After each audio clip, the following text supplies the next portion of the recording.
Good morning. আজিৰ ভাল খবৰবোৰ ভাবিলোঁ আপোনালোকৰ লগত শ্বেয়াৰ কৰোঁ। আজি দুটা ভাল খবৰ আপোনালোকৰ লগত শ্বেয়াৰ কৰিম। এক নম্বৰ, ভাৰতৰ প্ৰথমজন স্পেচ টুৰিষ্ট গোপীচান্দ থোটাকুৰা, আপোনালোকে নিউজত চাগে গম পাইছে যে প্ৰথমবাৰৰ কাৰণে তেওঁ টুৰিষ্ট হৈ স্পেচলৈ গৈছিল, মহাকাশলৈ গৈছিলে আৰু তেওঁ সুস্থ শৰীৰে পৃথিৱীলৈ উভতি আহিছে। আৰু মহাকাশ পৰ্যটনৰ ক্ষেত্ৰত ই এক বহুত ভাল খবৰ। ইয়াৰ আগতে অৱশ্যে মহাকাশত ভাৰতবৰ্ষৰ ৰাকেশ শৰ্মা গৈছিলে 1984 চনত, কিন্তু পৰ্যটক হিচাপে যোৱা নাছিলে।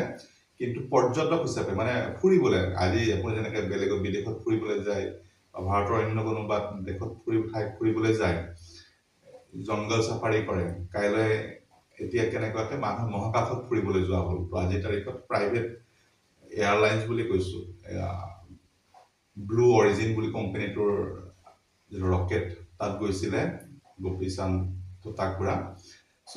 পৰ্যটন আমি পৃথিৱী কিমান আগুৱাই গৈ আছে, মানুহ বা টেকন'লজি কিমান আগুৱাই গৈ আছে। গতিকে গোপীচান্দ থোটাকুৰা প্ৰথমজন স্পেচ টুৰিষ্ট, মহাকাশ পৰ্যটক ভাৰতৰ। আৰু এটা খবৰ, যিটো খবৰ হয়তো কোনে কয় মানুহে অসমীয়া চিনেমা নাচায় বুলি। বিদুৰ ভাই অসমীয়া চিনেমাখনৰ কথাই ক'বলৈ ওলাইছোঁ। আজি কিমান দিন হ'ল, এমাহৰ বেছিয়ে হ'ল, হল ভৰ্তি মানুহ চলিয়ে আছে।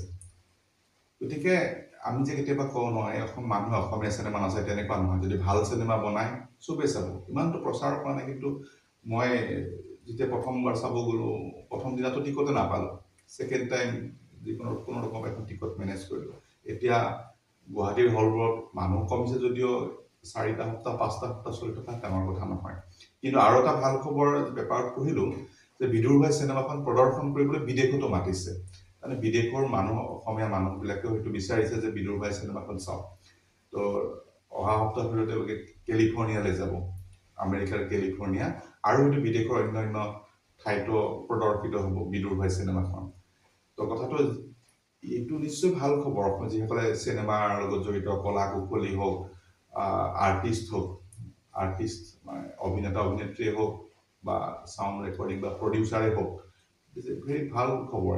বিদুৰ ভাইৰ দৰে চিনেমা আকৌ অসমত আহক, এনেকুৱা চিনেমাই মানুহক প্ৰেৰণা দিব আৰু ইণ্ডাষ্ট্ৰিটো আগবাঢ়ি যাব। এই দুটা ভাল খবৰ আজিৰ কাৰণে। Thank U.